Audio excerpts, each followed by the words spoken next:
Republicans were mad enough to nominate bombastic Buffalo businessman Carl Paladino for governor. But are New Yorkers mad enough to elect him governor? News 4's Al Vaughters looks at the steep odds.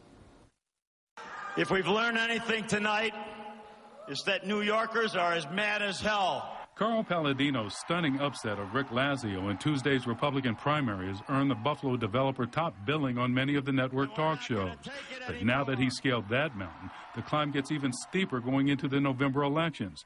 His opponent in the general election is Democrat Andrew Cuomo.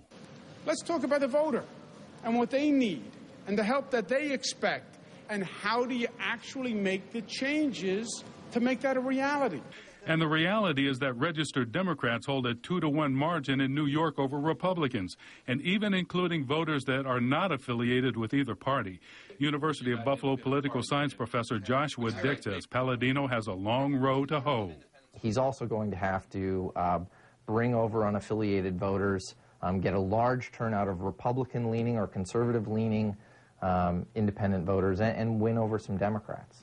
As Buffalo's candidate in the November election, Carl Paladino would be considered Erie County's favorite son.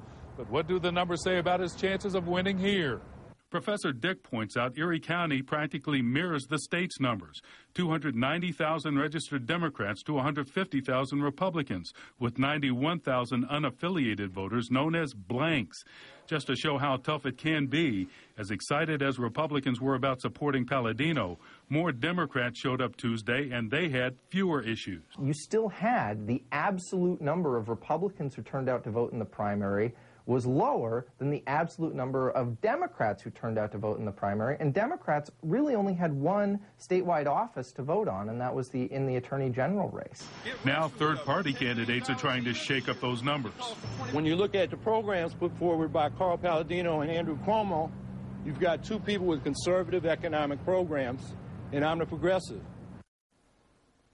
And here's a look at the latest salvo in the battle of political spots. Former Bills running back Thurman Thomas refuting claims by Governor Patterson and other Democrats that Carl Paladino is a racist. The Hall of Famer supports Paladino, and we have a link to the 30-second message at WIVB.com. Al Vaughters, News 4 at 6.